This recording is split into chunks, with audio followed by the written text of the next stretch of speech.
मैंने तो बस कैजुअली एक डायरी लिखी थी, लेकिन जो मैंने कभी सपने में भी नहीं सोचा था वो ये कि मेरी हर एक एंट्री किसी तरह मेरी 3 फियांसेस के हाथ लग गई और सबसे बुरी बात ये कि मैंने डायरी में ज़रा भी होल्ड बैक नहीं किया था। मैंने तो पन्नों में तीनों की जमकर बखिया उधेड़ दी थी। अब लिन चिंगज़ू को ही ले लो, याओची की होली मेडन। मैंने अपनी डायरी में लिख दिया था कि ना सिर्फ उसके सारे अपॉर्च्युनिटीज़ छिन फेंग नाम का एक नकली राइचस हीरो चुरा लेगा, बल्कि वो अपनी इनोसेंस तक लगभग खो देगी। फिर आती है लियू रुयान, वो सेडक्टिव डीमंस जिसे आगे चलकर एक पॉन की तरह इस्तेमाल करके पूरी तरह डिस्ट्रॉय कर दिया जाएगा और उसकी सोल हमेशा के लिए मिटा दी जाएगी। और सबसे आउटरेजस थी जी होंगशू द एम्प्रेस, जो ऊपर से हमेशा इतना कोल्ड चेहरा बनाए रखती थी मानो चिल्ला चिल्ला कर कह रही हो कि सारे मर्द बेकार हैं, पर असल में दिन रात मर्दों के ही ख्यालों में खोई रहती थी। आखिरी सेंटेंस लिखने के बाद मैंने खौशी खौशी अपनी डायरी बंद कर दी और मन में सोचा, आज की डायरी कंप्लीट, अब शुरू करो रिवॉर्ड सेटलमेंट। और तभी वो जाना पहचाना सिस्टम वॉइस मेरे दिमाग में गूंजा, कंग्रेचुलेशंस होस्ट, आपको ग्रेट डेव एम्पावरमेंट मिला है और आप सेंट रियलम में एक स्टेज आगे बढ़ गए हैं। ये सुनते ही मैं खुशी से लगभग अपनी कुर्सी से उछल पड़ा। ये फीलिंग अमेजिंग थी। 18 साल की घुटन झेलने के बाद आखिरकार मेरा टेक ऑफ शुरू हो रहा था। मैंने मुस्कुराते हुए कहा, सिस्टम, तू तो बेसिकली मेरा दूसरा माँ बाप है। पर ठीक उसी पल 3 बिल्कुल अलग-अलग जगहों पर मेरी डायरी की हबू कॉपीज अचानक प्रकट हो गईं। याओची होली लैंड के अंदर लिन चिंगजू अपने सामने हवा में तैरती उस रहस्यमयी नोटबुक को घूर रही थी। ये क्या है? उसने धीरे से बुदबुदाया। फिर बड़ी सावधानी से उसने स्पिरिचुअल एनर्जी का एक धागा आगे बढ़ाया। ये कंफर्म करने के बाद कि कोई डेंजर नहीं है, उसने डायरी को अपने हाथ में खींचा और खोल दिया और सबसे पहले उसकी नजर मेरी शिकायत पर पड़ी। आज दोपहर वो इरिटेटिंग सेवेंथ एल्डर फिर से मुझे ढूंढते हुए आ गई। बार बार यही रट लगा रही थी कि मैं याओची होली लैंड जाऊं और अपनी फियांसे उस होली मेडन से मिलूं। लिन चिंगजू की खूबसूरत आंखें फैल गईं। ये सू चेन की डायरी है? ये कैसे पॉसिबल है? उसे समझ ही नहीं आ रहा था कि उसकी सीक्रेट कल्टीवेशन ग्राउंड्स के अंदर उस आदमी की प्राइवेट डायरी कैसे आ गई। अपने शौक को दबाते हुए उसने आगे पढ़ा, वो बुढ़िया मुझे पागल कर देगी। अगर वो मेरी दादी की जनरेशन की ना होती तो मैं उसे इतनी जोर से दीवार में दे मारता कि कोई उसे खुरच कर भी अलग ना कर पाता। लिन चिंगजू के ठंडे होंठ हल्के से फड़फड़ाए। सू फैमिली की सेवेंथ एल्डर एक मशहूर सेंट किंग थी, जिसकी बस मौजूदगी से पूरे पूरे इलाके कांप उठते थे। फिर भी सू फैमिली का वो कथित बेकार यंग मास्टर ऐसी बगावती बातें सोचने की हिम्मत कर रहा था। फिर उसने और आगे पढ़ा, अपनी इन सस्ती फियांस की बात करूं तो कोई भी सिंपल नहीं है, पर लगता है इनका दिमाग ठीक से काम नहीं करता। लिन चिंगजू का चेहरा तुरंत तमतमा गया। मेरा दिमाग काम नहीं करता? ठीक है सुचेन, देखते हैं तू मुझे कितना बेवकूफ समझता है। और अगली लाइन पढ़कर वो जम सी गई। रही बात लिन चिंगजू की याओची की होली मेडन, तो वो एब्सोल्युटली स्टनिंग है, एलिगेंट, इमॉर्टल जैसी। खासकर वो लंबी सीधी टांगे, उन्हें एडमायर ना करना तो सरासर बर्बादी होगी। ये पढ़ते ही उसका चेहरा गुस्से से लाल हो गया। ये बेशर्म आदमी अपनी डायरी में मेरे बारे में ऐसे इवैल्यूएट करने की हिम्मत कैसे कर सकता है? पर इससे पहले कि वो खुद को शांत कर पाती, उसने आगे पढ़ा, अफसोस, वो एकदम इनोसेंट है। कुछ ही दिनों में तियान्युअन सीक्रेट रेल में छिन फेंग नाम का एक हिपोक्रेट उसे धोखा देगा। वो बंदा दिन भर मोरालिटी की बातें करता है, पर उसका दिल गंदे ख्यालों से भरा है। वो उसे पूरी तरह बेवकूफे बनाएगा, उसके सारे अपॉर्चुनिटीज चुरा लेगा और उसकी वजह से वो लगभग खुद को खो देगी। वो ब्यूटी विदाउट कॉशन की परफेक्ट मिसाल है। लिन चिंगजू गुस्से से कांप उठी। वो याओची की होली मेडन थी, 10,000 सालों में मुश्किल से दिखने वाली जीनियस। वो भला किसी रैंडम आदमी के हाथों कैसे बेवकूफ बन सकती थी? सू चेन बकवास कर रहा है। एक गहरी सांस लेकर उसने खुद को आगे पढ़ने पर मजबूर किया और तभी उसकी नजर एक और एंट्री पर पड़ी। जिस नॉवल की कहानी मुझे पता है, उसके हिसाब से आज रात ब्लैक फीन टावर नाम का एक ग्रुप मुझे मारने के लिए एक असैसिन भेजेगा। वो असैसिन बस सेंट रेल्म का है, बेसिकली एक छोटी सी मछली। सच कहूं तो मेरा तो हिलने का भी मन नहीं है। उसे मारने का मतलब है बॉडी को ठिकाने लगाना, और शायद मेरी वो स्ट्रेंथ भी एक्सपोज हो जाए जिसे मैंने सालों से छुपा रखा है। जैसे ही उसने ब्लैक फीन टावर शब्द पढ़े, उसका दिल जोर से धड़क उठा। अभी कल ही याओची होली लैंड को इंटेलिजेंस मिली थी कि ब्लैक फिन टावर ने इमॉर्टल सू फैमिली के किसी अहम सदस्य को मारने का एक मासिव कॉन्ट्रैक्ट एक्सेप्ट किया है, और वो टारगेट बहुत मुमकिन था कि सूचन ही था। उसके ख्याल गड्डमड होने लगे। अगर डायरी सच हुई तो, अगर सूचन कोई बेकार वेस्ट्रल था ही नहीं तो, अगर वो किसी बड़े मकसद के लिए अपनी असली स्ट्रेंथ छुपाए बैठा कोई पियरलेस जीनियस हुआ तो, तभी अचानक उसे डायरी की एक और लाइन याद आई, मैं इतना पावरफुल हूँ फिर भी मुझे कमजोर होने का नाटक करना पड़ता है। क्या कोई इस दर्द को समझता है? और उसके मन में धीरे धीरे एक अकेले बोझ से दबे जीनियस की छवि बनने लगी। एक ऐसा आदमी जो चुपचाप एक विशाल जिम्मेदारी उठाए हुए है और पूरी दुनिया की गलतफहमियां सह रहा है, और ना जाने क्यों उसके दिल में गिल्ट भरने लगा। ये डायरी सच हो या झूठ, मैं इसे यूं ही इग्नोर नहीं कर सकती। यही सोचकर वो आगे बढ़ी और बादलों के समंदर में गायब हो गई। उधर नाइन नेदर डीमन सेक्ट की गहराइयों में लियू रुयान भी बड़े मजे से डायरी की एक कॉपी पढ़ रही थी। इंटरेस्टिंग, बहुत इंटरेस्टिंग। वो छोटा बेकार सू फैमिली का एयर इतना क्यूट साइड भी रखता है। जब उसने वो लाइन देखी जहां मैंने उसे सेडक्टिव ब्यूटी कहा था, तो वो गुस्सा होने के बजाय शरारत से अपने लाल होंठों पर जीभ फेरने लगी। सेडक्टिव ब्यूटी, मुझे ये डिस्क्रिप्शन पसंद आया। फिर वो अपने फ्यूचर वाले हिस्से पर पहुंची। एक पॉन की तरह इस्तेमाल होकर आखिरकार डिस्ट्रॉय कर दी जाऊंगी, मेरी सोल पूरी तरह मिटा दी जाएगी। उसकी आंखों में एक खतरनाक चमक कौन थी। इस्तेमाल तो सिर्फ मैं करती हूँ दूसरों को, जो मुझे इस्तेमाल कर सके वो अभी पैदा भी नहीं हुआ। फिर भी वो इस बात को नजरअंदाज नहीं कर पाई कि मुझे बहुत से फ्यूचर इवेंट्स पहले से पता लगते थे। आखिर में उसकी नजर उस लास्ट लाइन पर जाकर रुकी जिसमें आज रात ब्लैक फाइन टावर के असासिन के आने की बात थी। उसके चेहरे पर एक ठंडी मुस्कान तैर गई। जिस आदमी में मेरी इंटरेस्ट जगी है उसी को कोई टारगेट करने की हिम्मत कर रहा है। कितनी बड़ी हिम्मत! अरे छोटे आदमी, जब तू खुद इतना आलसी है कि निपटना नहीं चाहता, तो तेरी बिग सिस्टर तेरी हेल्प कर देगी। इसी दौरान उसी रात के आसमान के नीचे ग्रेट जिया डायनेस्टी के इंपीरियल पैलेस के अंदर एम्प्रेस जी होंगशुए भी एक बिल्कुल वैसी ही डायरी को घूर रही थी। वो पहले ही सब कुछ पढ़ चुकी थी। सुचेन एक ऐसा नाम था जिसे वो लगभग भूल चुकी थी। उसकी यादों में वो एक बेकार हेयर से ज्यादा कुछ नहीं था। बड़ा सा टाइटल पर कोई असली काबिलियत नहीं। फिर भी डायरी के कंटेंटर्स ने उसकी राय बदल दी थी। मेज पर हल्के हल्के उंगलियां थपथपाते हुए उसने अपनी फीनिक्स आंखें सिकोड़ ली। इस डायरी का आना सस्पिशियस है, पर इसके अंदर की इंफॉर्मेशन गढ़ी हुई नहीं लगती। फिर वो उन हिस्सों तक पहुंची जहां मैंने उसके डिसीजंस का मजाक उड़ाया था और उसे मूर्ख कहा था। ये आदमी सच में मेरे चॉइसेस को बेतुका समझता है। वो इंट्रीग्ड हो उठी, आखिर ये छुपा क्या रहा है? और अंत में उसका ध्यान ब्लैक फिन टावर शब्दों पर जाकर टिक गया। क्या ये कोई टेस्ट है? उसके चेहरे पर एक हल्की मुस्कान उभरी। इंटरेस्टिंग, तुम देखना चाहते हो ना, तो चलो मैं तुम्हें दिखाती हूँ कि असली इंपीरियल रैत कैसी होती है। उसने तुरंत एक शैडो गार्ड को बुलाया। मेरा डिक्री पहुंचाओ। शैडो गार्ड कमांडर स्वानिया को हुक्म दो कि वो अभी सू फैमिली पहुंचे। आज रात जो भी बिना इजाजत सू फैमिली के डिवाइन सन पीक के 3 मील के दायरे में घुसेगा, उसे बिना किसी अपवाद के मौत के घाट उतार दिया जाएगा। और ब्लैक फीन टावर की पूरी इन्वेस्टिगेशन करो। मैं जानना चाहती हूँ कि किसने उन्हें मेरी निगरानी में मौजूद किसी को टारगेट करने की हिम्मत दी। और वो शैडो पल भर में गायब हो गया। खिड़की के पास खड़ी जी होंगशुए ने सु फैमिली की दिशा में देखा। सु चैन, अब देखती हूँ तुम सच में असाधारण हो या बस एक फ्रॉड। और जब ये सब कुछ हो रहा था, मैं इन सबसे बिल्कुल अनजान था। मैं तो पहले से ही गहरी नींद में सोया अपनी जिंदगी का सबसे मीठा सपना ले रहा था। पर मेरे घर के बाहर माहौल बेहद लाइवली होता जा रहा था। चांदनी के नीचे लिन चिंगजू एक रूफटॉप पर खड़ी थी। उसका स्पिरिचुअल सेंस चारों ओर फैला हुआ था और वो हर मुमकिन खतरे से गार्ड कर रही थी। लगभग उसी पल पास ही काले धुएं का एक झोंका उठा और लियू रुयन की सेडक्टिव आकृति में बदल गया। उसने लिन चिंगजू को यूं मजे लेकर देखा जैसे कोई दिलचस्प खिलौना देख रही हो। फिर एक और आकृति वहां पहुंची, काले आमर में लिपटी और अपनी ऑरा पूरी तरह छुपाए हुए शैडो गार्ड कमांडर शुआन्या किसी मूर्ति की तरह प्रकट हुई। और बस इसी तरह 3 शक्तिशाली ताकतें मेरे घर को घेर कर खड़ी हो गईं। लियू रुयान मुस्कुराई, अरे ये तो याओची की आइस फेयरी है। आधी रात को मेरे फियांस की छत पे क्या कर रही हो? लिन चिंगसू ने ठंडे स्वर में जवाब दिया। सू चैन, याओची होली लैंड का भावी डॉ पार्टनर है। उसकी सुरक्षा मेरी जिम्मेदारी है। मुझे तुम जैसी डीमन की दखलंदाजी की जरूरत नहीं। लियू रुयन हंस पड़ी, बाप रे कितना डरावना! पर मुझे तो दखल देने में ही मजा आता है।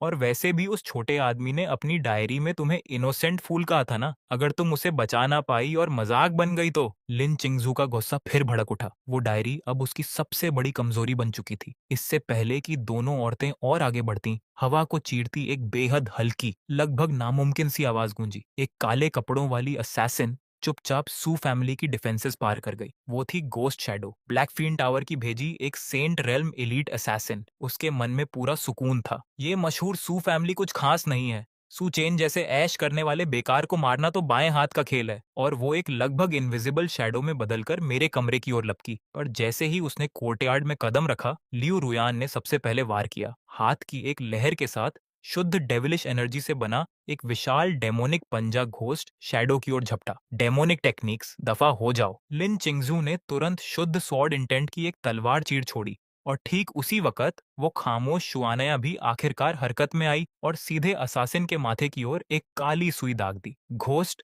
शैडो को पल भर में एक भयानक मौत अपने ऊपर मंडराती महसूस हुई। मैं कौन हूँ?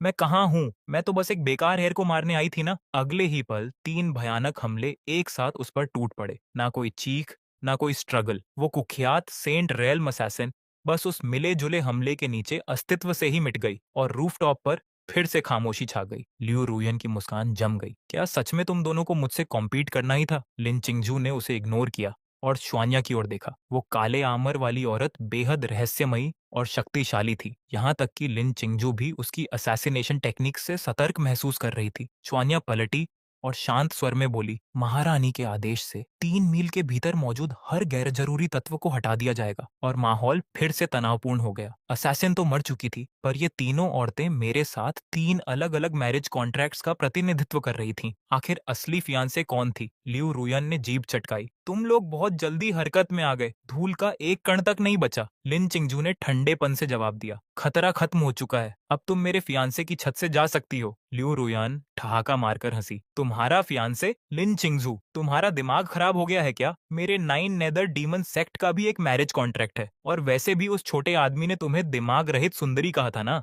लिन चिंगजू में से एक भयानक ठंडी एनर्जी फूट पड़ी। तुम अपनी मौत को दावत दे रही हो? ओहो, गुस्सा आ गया? तो आ जाओ फिर। बहुत दिन हो गए मुझे अपने हाथ पैर सीधे किए हुए। और जैसे ही 2 होली मेडन्स के बीच जंग छिड़ने वाली थी, शुआन्या आगे बढ़ी। उसकी किलिंग इंटेंट पल भर में पूरे रूफटॉप पर छा गई। लियू रुयन ने आंखें सिकोड़ी। अब ये महारानी की कुतिया भी दखल देगी? शुआन्या ने ठंडे स्वर में कहा। इंपीरियल डिक्री के अनुसार 3 मील के भीतर हर चीज मेरे अधिकार में है। और जैसे ही ये टकराव अपने चरम पर पहुंचा, तभी अचानक मेरे कमरे का दरवाजा खुला और मेरी झल्लाई हुई आवाज रात में गूंज उठी। तुम लोगों को कोई बीमारी है क्या? आधी रात हो रही है और तुम मेरी छत पर 3 वे मीटिंग कर रहे हो। क्या एक आदमी चैन से सो भी नहीं सकता? तुम सब अपनी औरस को इतनी जोर से छोड़ रहे हो जैसे कोई विशाल लैंटर्न हो। कोई भी सोचेगा कि मेरा डिवाइन सन पीक अभी स्वर्ग को उड़ चलेगा। अब दफा हो जाओ यहाँ से। जैसे ही मेरी आवाज गूंजी, शुआन्या बिना कोई निशान छोड़े गायब हो गई। उसके जाते ही लिन चिंगजू भी चांदनी की एक लकीर में बदलकर ओझल हो गई। लियू रुयान का चेहरा निराश हो गया। बोरिंग, सब जा रहे हैं। और वो भी काले धुएं में बदलकर गायब हो गई। मैंने अपनी आंखें मलते हुए बुदबुदाया, ये क्या बला थी? ऐसा लग रहा था जैसे छत पर जंगली बिल्लियों का झुंड लड़ रहा हो। अगली सुबह धूप मेरी खिड़की से छनकर अंदर आ रही थी और मैं अब भी उस शानदार सपने की याद में खोया हुआ था। उस सपने में मैं इनविंसिबल बन चुका था और दुर्लभ डिवाइन आइस से बनी एक कुर्सी पर आराम से पसरा हुआ याओची होली वाटर से बनी चाय की चुस्कियां लेते हुए ये तमाशा देख रहा था कि डीमंस और एम्परस आपस में बहस कर रही हैं कि पहले मेरे कंधे दबाएं या मेरी टांगें। तभी बाहर से एक डरी सहमी सी आवाज आई, डिवाइन सन, क्या आप जाग गए? मैंने आलस से जवाब दिया, अंदर आ जाओ। और 2 खूबसूरत मेड्स खुशबूदार स्पिरिचुअल फ्रूट्स और पेस्ट्रीज लिए अंदर आईं। उन्हें देखकर मैं मुस्कुराया। आज मेरा मूड बहुत अच्छा है, चलो एक गेम खेलते हैं। एक मेड ने धीरे से पूछा। डिवाइन सन, कौन सा गेम खेलना चाहते हैं? मैंने अपने स्टोरेज रिंग से ताश की एक गड्डी निकाली, लैंडलॉर्ड पोकर। जो हारेगा उसे मेरे लिए पूरी एक प्लेट पर्पल क्रिस्टल ग्रेप्स छीलनी होंगी। दोनों मेड्स तुरंत शर्मा गईं, पर जैसे ही मैंने ताश फेंटकर एक और जबरदस्त आलसी दिन का मजा लेने की तैयारी की, तभी अचानक स्पिरिचुअल एनर्जी से दरवाजे धड़ाम से उड़ा दिए गए और एक गड़गड़ाती दहाड़ पूरे कमरे में गूंज उठी। सुचैन, कमबख्त छोकरे! मेरा अच्छा भला मूड पल भर में उड़ गया। 7th एल्डर सूची को देखकर मैंने एक ठंडी सांस ली। एल्डर, सुबह सुबह इतना गुस्सा क्यों? रात को एल्डर दादी से झगड़ा हो गया या फिर आपकी कल्टीवेशन बिगड़ गई? सूची गुस्से से थरथराते हुए मेरी ओर उंगली उठाकर बोली, कल रात डिवाइन सन पीक के ऊपर कई शक्तिशाली एक्सपर्ट्स लड़े। उनकी ऑराज भयानक थीं। मुझे लगा किसी असैसिन ने तुझे टारगेट किया है, इसीलिए मैं फौरन भागी चली आई। और तू है कि सब कुछ सोता रहा और अब मेड्स के साथ गेम्स खेल रहा है। तुझे जरा भी शर्म है? तेरी वजह से सू फैमिली की इज्जत मिट्टी में मिल रही है। मैंने बिल्कुल कंफ्यूज्ड होकर कंधे उचकाए। शक्तिशाली एक्सपर्ट्स लड़ रहे थे? आप क्या बोल रही हैं? मुझे तो कुछ भी महसूस नहीं हुआ। मैंने 7th एल्डर सूखी की तरफ बिल्कुल बेपरवाही से देखा और कहा, सू फैमिली में आसमान थामने वाले लंबे चौड़े लोगों की कोई कमी नहीं है। हमारे पास अनगिनत एक्सपर्ट्स हैं और परत दर परत प्रोटेक्टिव फॉर्मेशंस बिछी हुई हैं। आखिर हो क्या सकता है? एल्डर, आप बेवजह परेशान हो रहे हैं। सूची ने कांपती उंगलियों से मेरी तरफ इशारा किया। मैं साफ समझ सकता था कि अगर वो मुझसे थोड़ी देर और बात करते रहे तो शायद उनके हजारों साल की कल्टीवेशन खींच के मारे ही ढह जाएगी। एक गहरी सांस लेकर उन्होंने जबरदस्ती बात बदली। याओची होली लैंड से खबर आ चुकी है।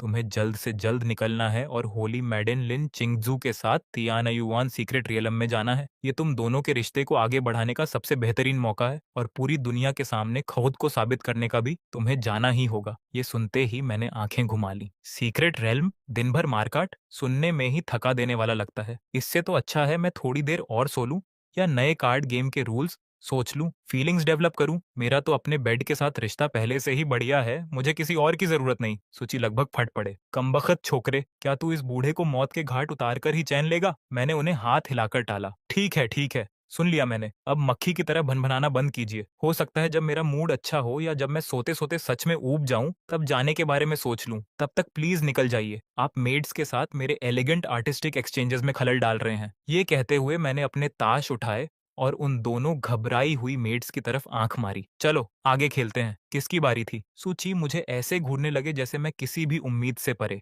पूरी तरह गया गुजरा केस हूं। आखिरकार वो बेबसी से एक ठंडी सांस भरकर बस इतना बोल पाए, ठीक है, अपना ख्याल रखना। उनके जाते ही मैंने ताश एक तरफ फेंके और अब भी सहमी हुई मेड्स को भी विदा कर दिया।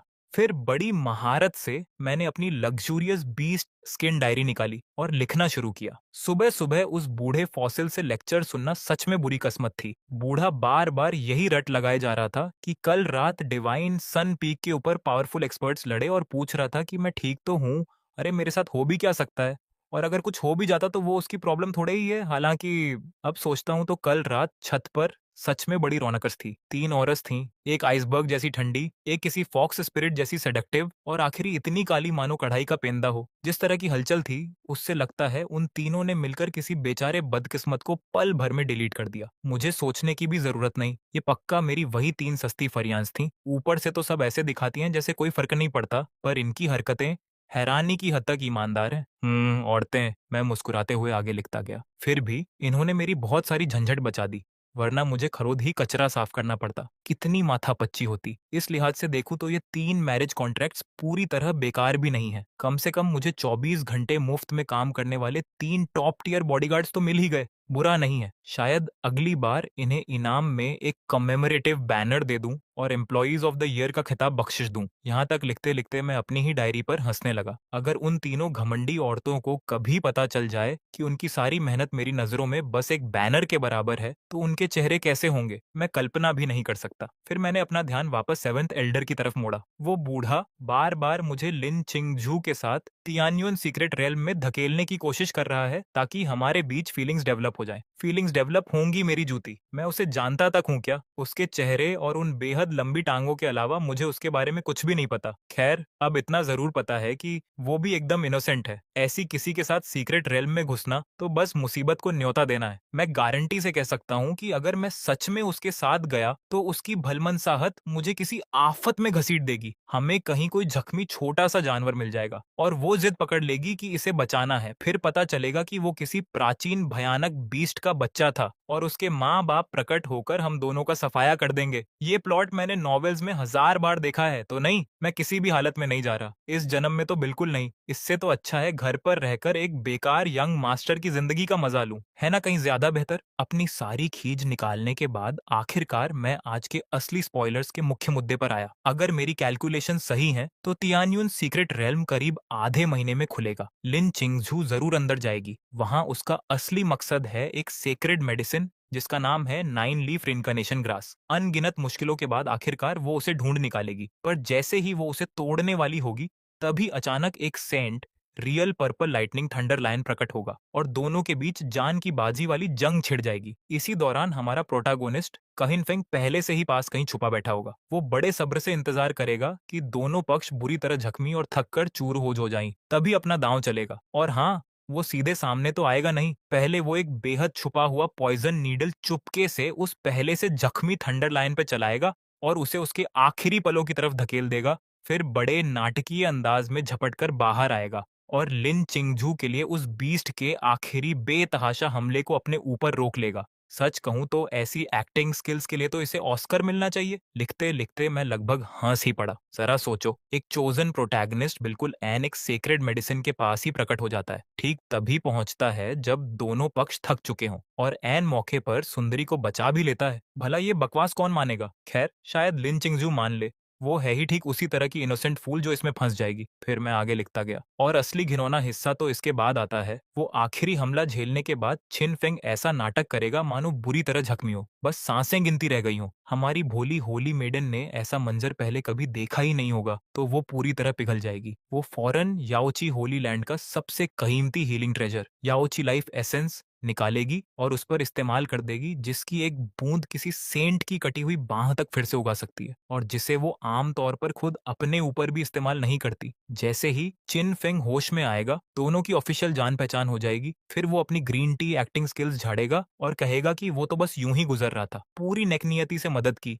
बदले में कुछ नहीं चाहिए। गिल्ट से भरी लिन चिंगजू जिद करेगी कि वो 9 लीफ रिनकार्नेशन ग्रास का आधा हिस्सा उसके साथ बांटे और कई बार मना करने का नाटक करने के बाद वो बेमन से मान जाएगा और बस इसी तरह उसे मुफ्त में आधी सेक्रेड मेडिसिन मिल जाएगी, अनमोल हीलिंग ट्रेजर भी मुफ्त में। और सबसे बड़ी बात, लिन चिंगजू ताउम्र खुद को उसका एहसानमंद महसूस करती रहेगी। उसे यकीन हो जाएगा कि वो दुनिया का सबसे नेक और शरीफ इंसान है और उस दिन के बाद वो उसकी नंबर 1 सपोर्टर और पर्सनल ट्रेजर वॉल्ट बन जाएगी। सच में बड़ा दुखद है, एक होली मेडन किसी चालबाज हिपोक्रेट के हाथों की कठपुतली बन जाए। ब्यूटी विदाउट ब्रेन्स वाला मुहावरा तो जैसे उसी के लिए इजाद हुआ है। संतुष्ट होकर मैंने डायरी बंद कर दी। आज की डायरी कंप्लीट। और तभी सिस्टम की आवाज फौरन मेरे दिमाग में गूंजी। कंटेंट में एक बड़ी फ्यूचर इवेंट शामिल है, बेहद सटीक डिटेल्स के साथ, ऑथेंटिसिटी वेरीफाइड, रिवॉर्ड सेटलमेंट शुरू हो रहा है, कॉन्ग्रेचुलेशंस होस्ट, आपको divine ability great void art प्राप्त हुई है। उसी पल गहन ज्ञान का एक विशाल सैलाब मेरे दिमाग में उमड़ पड़ा। स्पेशल लॉज और डाउ ऑफ स्पेस से जुड़ी अनगिनत अंतर्दृष्टियां पल भर में मुझ में समा गईं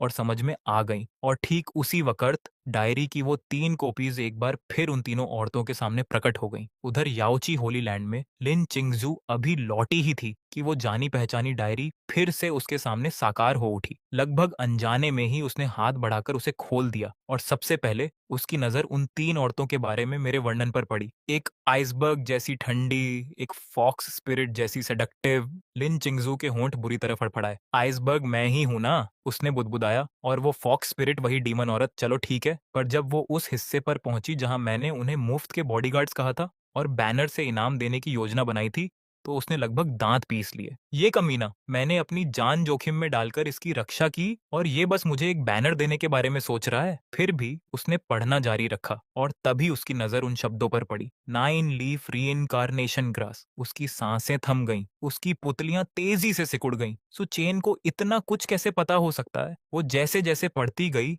उसका शरीर वैसे वैसे ठंडा पड़ता गया। आखिर तक पहुंचते पहुंचते डायरी उसकी उंगलियों से फिसलकर धड़ाम से फर्श पर जा गिरी। हर एक वाक्य किसी तलवार की तरह सीधे उसके दिल में उतरता महसूस हो रहा था। वो छिनफोंग को नहीं जानती थी, पर अगर घटनाएं सच में वैसे ही घटी जैसे लिखा था, तो उसे एहसास हुआ कि वो 100% उस जाल में फंसी जाती। एक ठंडा डर उसकी रीढ़ में दौड़ गया। फिर उसके मन में एक और ख्याल उभरा, रुको, अगर सुचेन को इतनी साफ साफ सब कुछ पता है, तो उसने मुझे सीधे क्यों नहीं बताया? क्यों बस डायरी में मेरा मजाक ही उड़ाया? और अचानक उसे लगा जैसे उसने सब कुछ समझ लिया हो। वो मुझे जगाने की कोशिश कर रहा है, वो मेरी पर्सनैलिटी जानता है। अगर वो मुझे सीधे चेतावनी देता तो मैं यकीन ही नहीं करती, शायद उससे और नफरत करने लगती। इसीलिए उसने ताने और मजाक का सहारा लेकर सच्चाई को डायरी के अंदर छुपा दिया। वो टेस्ट कर रहा है कि मैं उसके इरादों को समझ पाती हूँ या नहीं। मुझे इनोसेंट फूल कहना मेरा मजाक उड़ाना नहीं था। वो तो इसलिए क्योंकि उसे फिक्र थी कि मैं काफी सतर्क नहीं हूँ। मुझे ब्यूटी विदाउट ब्रेन्स कहना कोई अपमान नहीं था। वो तो इसलिए क्योंकि उसे डर था कि मैं लोगों पर बहुत जल्दी भरोसा कर लेती हूँ। वो तो शुरू से ही मेरी फिक्र कर रहा था। पल भर में अनगिनत भावनाएं उसके दिल में उमड़ पड़ी। शर्मिंदगी, एहसास, कृतज्ञता और एक हल्की सी मिठास तक। सुचेन के उस आलसी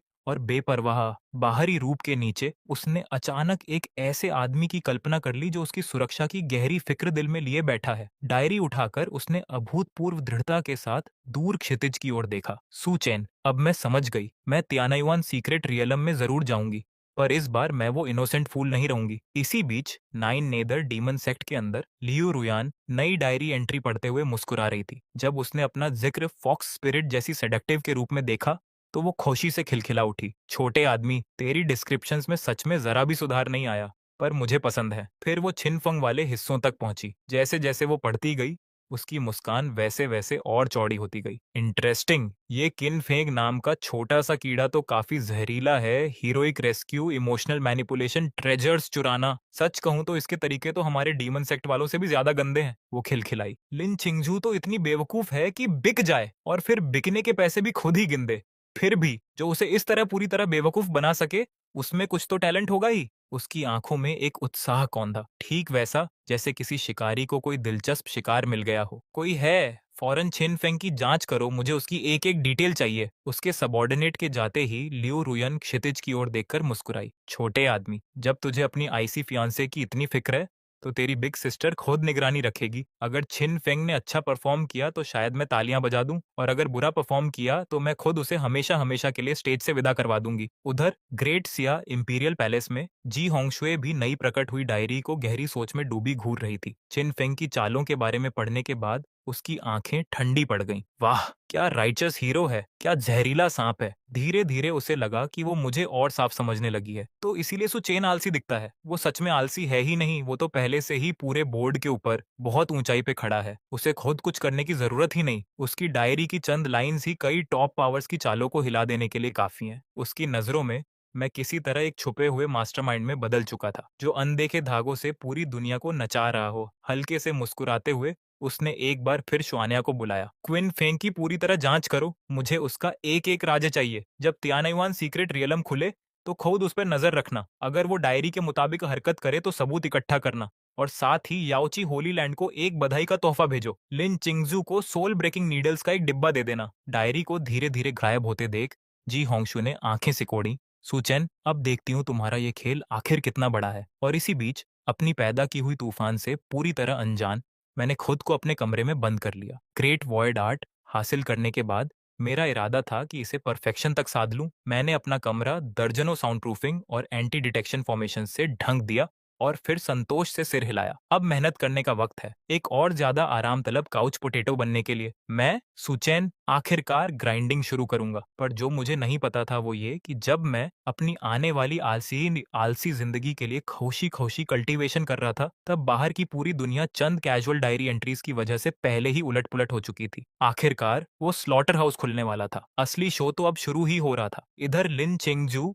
ऊपर से यूं दिख रही थी मानो बिना किसी खास मंजिल के सीक्रेट रेल में यूं ही भटक रही हो, पर असल में उसका डिवाइन सेंस पहले ही किसी अदृश्य जाल की तरह चारों ओर फैल चुका था और उसके पीछे चल रही उस सेल्फ राइटियस मक्खी को मजबूती से लॉक कर चुका था। उसने मन ही मन एक गाली दी, और वो गाली सिर्फ परछाइयों में उसका पीछा करते उस हिपोक्रेट के लिए नहीं थी, वो सूचन के लिए भी थी। वही आदमी जो अपनी डायरी में बार बार उसे ब्यूटी विदाउट ब्रेन्स कहता था। बस सू फैमिली लौटने दे मुझे, उसने दांत पीसते हुए सोचा। तब तुझे एहसास कराऊंगी कि लगातार क्रिटिसिज्म सुनना कैसा लगता है। पर इस बार मैं तुझे निराश नहीं करूंगी। मैं अपने कर्मों से साबित करूंगी कि मैं वो इनोसेंट फूल नहीं हूं जो तू समझता है। खुद को शांत करने के बाद वो धुंध से ढंकी एक घाटी में दाखिल हुई, और जैसे ही उसने अंदर कदम रखा, उसकी नजर घाटी के बीचों बीच एक प्राचीन स्पिरिचुअल ऑल्टर के पास उगी एक छोटी सी पन्ने जैसी हरी जड़ी बूटी पर पड़ी। पर जैसे ही वो उसे तोड़ने बढ़ी, तभी अचानक एक विशालकाय बीस्ट जमीन फाड़कर प्रकट हो गया, हजारों मीटर दूर। फैंग का दिल उत्साह से लगभग फट ही पड़ा। लिन चिंगजू, तू चाहे कितनी भी टैलेंटेड क्यों ना हो, है तो बस सेंट रियलम के फोर्थ हेवन पर ही। जैसे ही तू और वो बीस्ट एक दूसरे को जख्मी करोगे, तभी मेरी बारी आएगी सुंदरी को बचाने और उसका दिल जीतने की। पर घाटी के अंदर लिन चिंगजू का चेहरा एकदम शांत था। वो बखूबी जानती थी कि वो हिपोक्रेट छिन फेंग परछाइयों से सब देख रहा है, पर आज से वो किसी और की स्क्रिप्ट में फंसी कठपुतली नहीं रहने वाली थी। वो खुद उस स्क्रिप्ट को चीर फाड़कर फेंक देगी और पूरे बोर्ड को कंट्रोल करने वाली बन जाएगी। उस बीस्ट की ओर देखते हुए उसने ठंडे स्वर में ऐलान किया, ये सेक्रेड मेडिसिन सिर्फ मेरी है। पर्पल लाइटनिंग थंडर लायन ने एक क्रोधित दहाड़ लगाई और अपने विशाल जबड़े खोलकर उस पर झपटा, और पल भर में जंग भड़क उठी। स्पिरिचुअल पावर से पूरी घाटी कांप उठी। जब औरत और बीस्ट बार बार आपस में टकराए, परछाइयों में छुपे छिन फंग की आंखें हर बीतते पल के साथ और चमकती जा रही थीं। हाँ, यही चलती रह, बस थोड़ा और, उधर कहीं और। लियू रुयान इस भीषण जंग को आलस से जम्हाई लेते हुए देख रही थी। कितना बोरिंग है, वो आइस प्रिंसेस तो हद से ज्यादा है, ज्यादा ऑब्वियस एक्टिंग कर रही है। अभी तक उसने लायन का एक बाल तक नहीं नोचा। बस वो बेवकूफ छिन फेंग ही है जिसे ये नहीं दिख रहा। अगर ये यूं ही खिंचता रहा तो मुझे ही आगे बढ़कर चीजों को थोड़ा इंटरेस्टिंग बनाना पड़ेगा। उधर बैटलफील्ड पर छिन फेंग को जरा भी अंदाजा नहीं था कि एक खतरनाक सुंदरी पहले से ही उसे शिकार की तरह ताक रही है। उसका सारा ध्यान बस लिन चिंगझू पर टिका था, जो देखने में धीरे धीरे अपनी स्पिरिचुअल एनर्जी चुकाती जा रही थी। जब उसने एक बार फिर थंडर लायन के हमले को बाल बाल बचाकर चकमा दिया तो छिन फेंग के दिल की खुशी अपने चरम पर पहुंच गई। बिना एक पल गंवाए उसने एक पॉइजन्ड नीडल निकाली और उस बीस्ट की ओर दाग दी। अपने मन में वो पहले से ही लिन चिंगझू की उन आंसुओं से भरी आंखों की कल्पना कर रहा था जो कृतज्ञता से उसे निहार रही होंगी। अब उसे बस अपनी ग्रैंड एंट्री मारनी थी। पर ठीक जब वो नीडल थंडर लायन से टकराने ही वाली थी, तभी सब कुछ बदल गया। लिन छिंगझू की आंखों से अचानक एक भयानक सर्द लहर फूट पड़ी। सुचैन, ध्यान से देख, उसने मन में सोचा। मैं वो ब्यूटी विदाउट ब्रेन्स नहीं हूं जिसके बारे में तू बार बार लिखता रहता है। अगले ही पल वो बिजली से भी तेज हरकत में आई और सीधे छिन फंग के छुपने की जगह की ओर 3 गोल्डन डिवाइन नीडल्स छोड़ दी। उस पल में वो अब बचाए जाने का इंतजार करती कोई इनोसेंट होली मेडन नहीं रह गई थी। वो एक ऐसी हंट्रेस बन चुकी थी जिसने स्क्रिप्ट खुद अपने हाथों में थाम ली थी और अब शिकारी को ही खुद कब्र में उतार रही थी। एक विशाल चट्टान के पीछे चिन फेंग के चेहरे की वो खतरनाक मुस्कान पल भर में जम गई। उन 3 सोल ब्रेकिंग नीडल्स ने एक ही झटके में दर्जनों कंसीलमेंट फॉर्मेशंस चूर चूर कर दी और सिर्फ उस बैकलैश से ही उसके अंग यूं महसूस हुए मानो चीरे जा रहे हों। उसने फौरन खून का एक घूंट उगल दिया। ठीक उसी वक्त उसकी दागी हुई वो पॉइजन्ड नीडल बिल्कुल वैसे ही थंडर लायन के सिर के पिछले हिस्से में जा धंसी जैसा उसने चाहा था और थंडर लायन पल भर में बौखला उठा। उसने मर्डरस गुस्से के साथ छिन फंग को लॉक कर लिया, मानो उस पर घात लगाने वाले को अपने साथ ही नरक घसीट ले जाने पर आमादा हो। आसमान से एक तबाही मचाती बिजली की लपट उतरी और सीधे उसी जगह गिरी जंग जहां छिन फंग खड़ा था और चंद पलों में वो धुआं छोड़ती एक झुलसी काली कलूटी आकृति में तब्दील हो चुका था। अपना आखिरी हमला उगलने के बाद थंडर लायन भी अपनी बची खुची आखिरी ताकत चुकाकर जमीन पर ढह गया। लिन चिंगजू दूर से खामोशी से छिन फेंग के उस झुलसे हुए शरीर को देखती रही। ये था उसके खिलाफ साजिश रचने का नतीजा। फिर भी अब भी उसे लगा कि इतना काफी नहीं है। वो उसे सिर्फ मरा हुआ नहीं देखना चाहती थी, वो उसे बर्बाद देखना चाहती थी। वो चाहती थी कि वो मौत से भी कहीं बड़ी डिस्पेयर का स्वाद चखे। जैसे ही चिन फेंग ने अपने स्टोरेज रिंग से एक लाइफ सेविंग पिल निकालने के लिए जोर लगाया, तभी शुद्ध आइस लॉस से बनी कई क्रिस्टल चेन्स अचानक उसके शरीर पर लिपट गईं और उसे पूरी तरह जकड़कर बेबस कर दिया। तू, लिन छिंगजू, ये क्या कर रही है? छोड़ मुझे, मैं तो तुझे बचाने की कोशिश कर रहा था। वो अपनी बात पूरी भी नहीं कर पाया कि लिन चिंगझू ने ठंडे स्वर में उसे बीच में ही काट दिया। "एकॉम्प्लिस, तूने इस बीस्ट से मिली भगत की, उसे बौखलाकर इसलिए भड़काया ताकि याओची होली लैंड जिस सेक्रेड मेडिसिन की तलाश में है उसे नष्ट कर सके, और अब तू भागने की कोशिश कर रहा है।" छिनफंग का दिमाग फट पड़ा। अकॉम्प्लिस, सेक्रेड मेडिसिन नष्ट करना? ये औरत आखिर किस बकवास की बात कर रही है? उसने किसी तरह खुद को पूरे सिचुएशन से यूं अलग कर लिया था मानो अभी चंद पल पहले वो थंडर लायन से लड़ ही नहीं रही थी। ये बेशर्मी यकीन से परे थी। तू झूठ बोल रही है?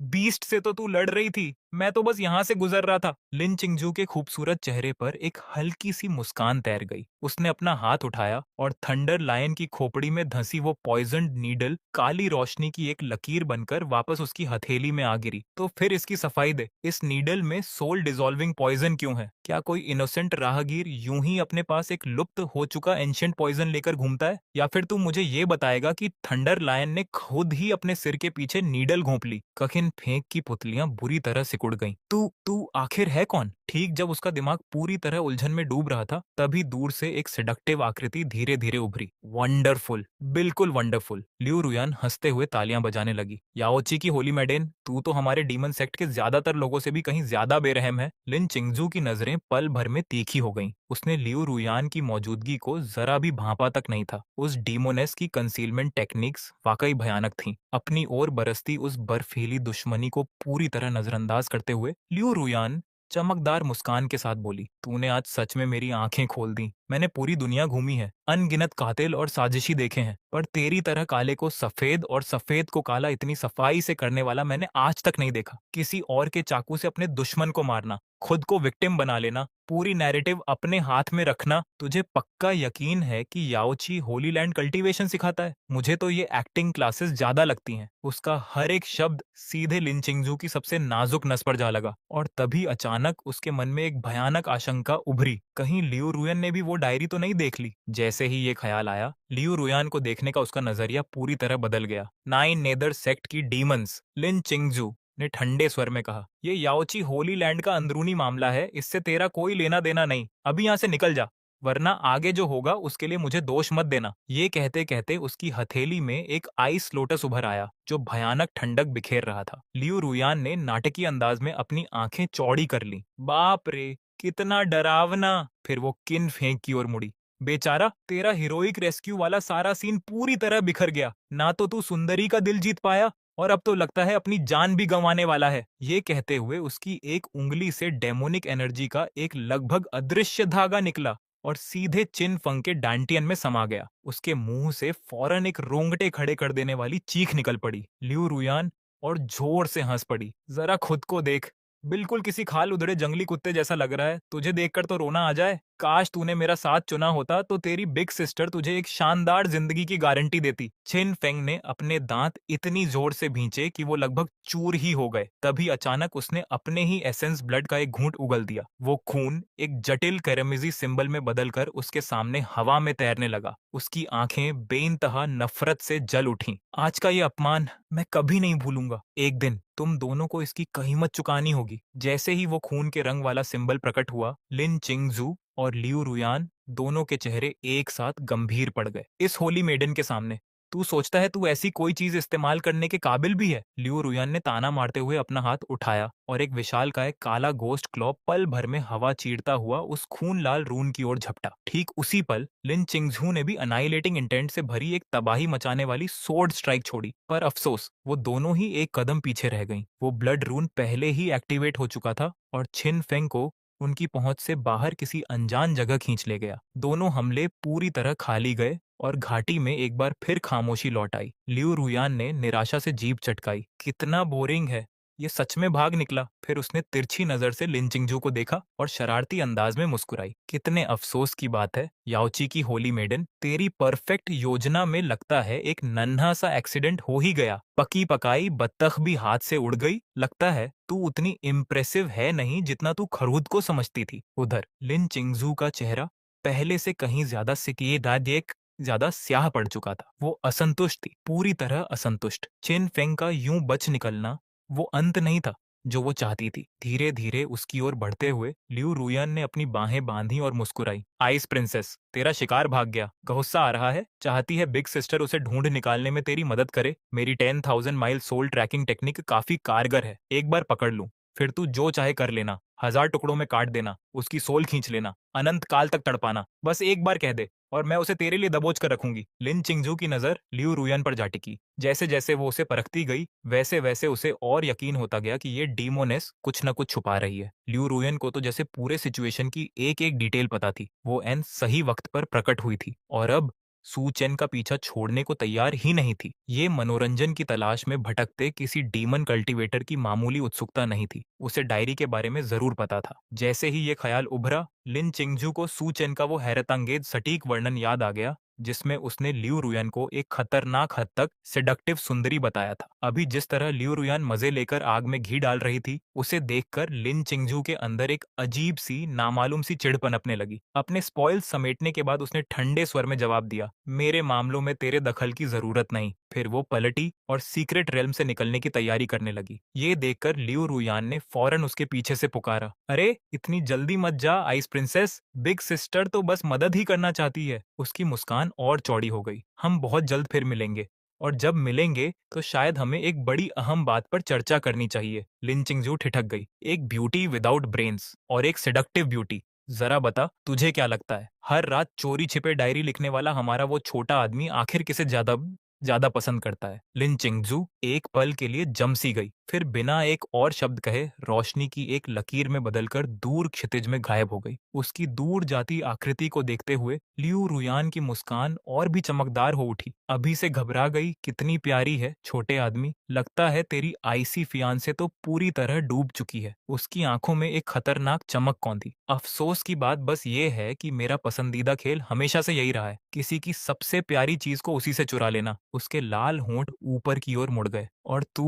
सिर्फ मेरा है। जैसे ही उसके शब्द हवा में घुले, उसका शरीर काले धुएं की एक हल्की सी लट में घुलकर घाटी से गायब हो गया। इसी बीच मैं बाहर घट रही हर बात से पूरी तरह अनजान था। मैंने अभी अभी अपनी सिक्लूडेड कल्टीवेशन खत्म की थी और सबसे बड़ी बात, मैंने ग्रेट वॉइड आर्ट के बिगिनर स्टेज तक कामयाबी से पहुंच बना ली थी। हालांकि ये बस एंट्री लेवल ही था, फिर भी इसने जो बदलाव लाए वो सचमुच जमीन आसमान हिला देने वाले थे। टेक्निक एक्टिवेट करते ही मैं पल भर में अपने कमरे के एक कोने से गायब होकर दूसरे कोने में प्रकट हो गया। ना स्पिरिचुअल एनर्जी की जरा सी हलचल, ना कोई चीरने की आवाज, ना कोई स्पेशल डिस्टॉर्शन। ये सच्ची टेलीपोर्टेशन थी। फिर से अगले चंद पलों में मैं कभी अपने बेड के पास प्रकट हुआ, कभी मेज के पास, तो कभी छत के पास एक बीम से लटका हुआ। मैं हंसी रोक ही नहीं पा रहा था।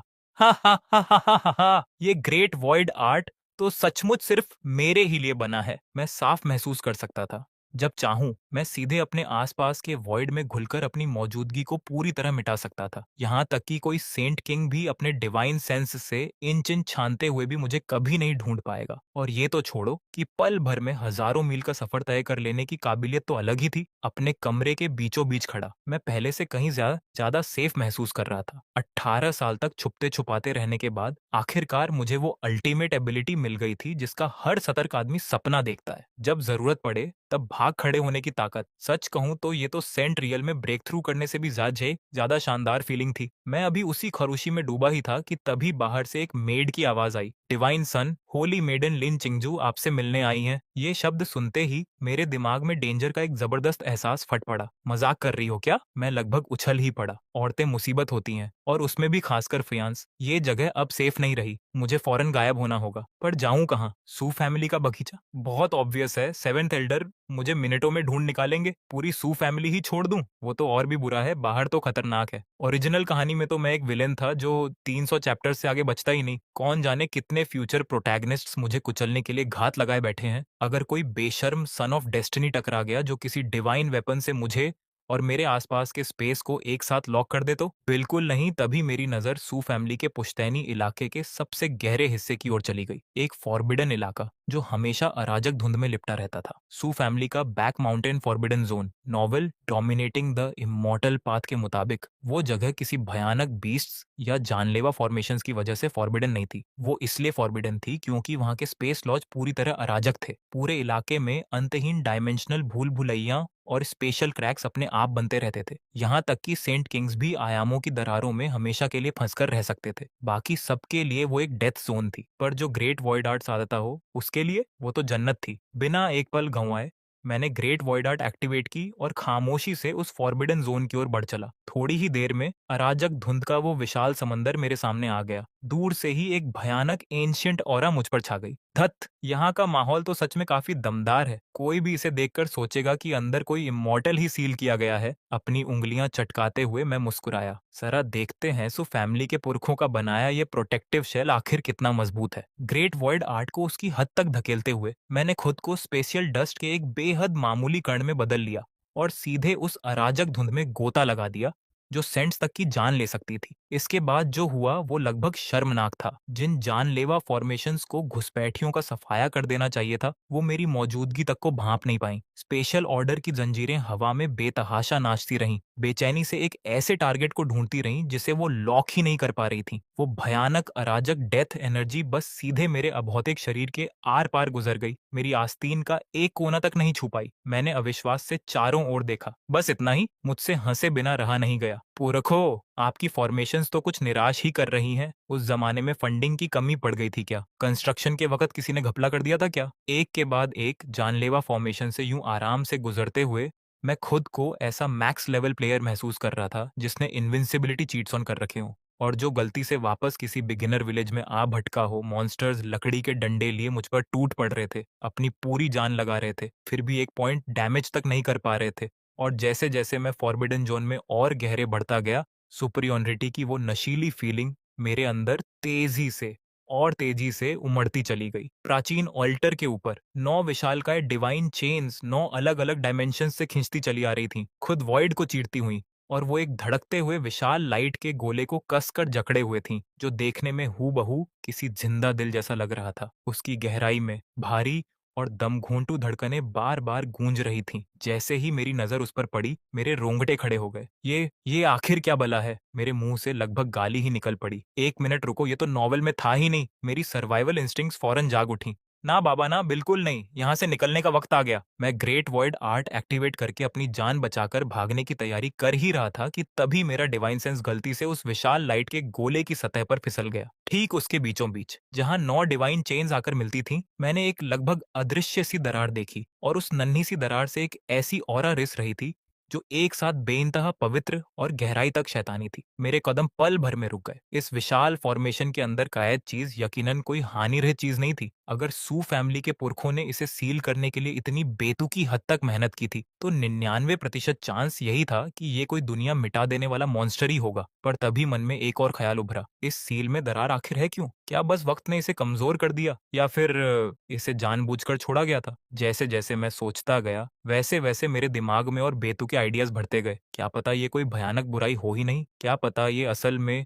सू फैमिली के पुरखों की छोड़ी हुई कोई छुपी हुई इनहेरिटेंस हो? शायद कोई सोता हुआ सुप्रीम एक्सपर्ट, शायद कोई लेजेंडरी ट्रेजर, या शायद एम्परर वेपन्स से भी बढ़कर कोई इमॉर्टल आर्टिफैक्ट। क्या पता वो शैतानी ऑरा बस एक कैमोफ्लाज हो? क्या पता वो दरार जानबूझकर किसी नियति के चुने हुए वारिस के लिए छोड़ी गई हो? मेरे जैसे किसी के लिए, एक पियरलेस जीनियस जिस पर किस्मत की कृपा हो और जिसके पीछे एक सिस्टम खड़ा हो। जितना मैं तर्क करता गया, उतना ही मुझे यकीन होता गया, और जो आत्मघाती क्यूरियोसिटी आखिरकार शांत हुई थी, वो फिर से पूरे जोर से भड़क उठी। नहीं, मुझे जानना ही होगा अंदर क्या है। मैंने खुद को गंभीरता से सिर हिलाकर समझाया। बस एक नजर डालूंगा, सिर्फ एक नजर। स्पेशल पावर का इस्तेमाल करके बिना कुछ छुए बस दरार से झांक लूंगा। इसे कहते हैं रिस्क असेसमेंट। बिल्कुल कोई छेड़छाड़ नहीं, कोई तबाही नहीं, बस इंटेलिजेंस इकट्ठा करना। क्या पता आगे चलकर प्रोटैगोनिस्ट इस जगह को खोज ले, तो बेहतर है मैं पहले से तैयारी कर लूं। एक बार फिर